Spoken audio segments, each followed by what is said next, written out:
Hi friends, అసలు ఆ వీడియోలో చూడండి, ఒకతను పొలం దున్ని నాగలితో ఎలా చేస్తున్నాడో.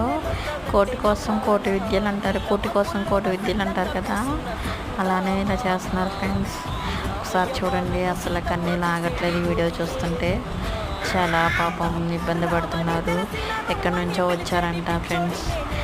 మా వీధి చివరిని చేస్తుంటే నేను వీడియో తీసాను. ప్లీజ్ ఫ్రెండ్స్, ఫాలో చేయండి, లైక్ చేయండి, సబ్స్క్రైబ్ చేయండి. ఇలాంటి వాళ్ళని కొంచెం ఎంకరేజ్ చేయండి ఫ్రెండ్స్.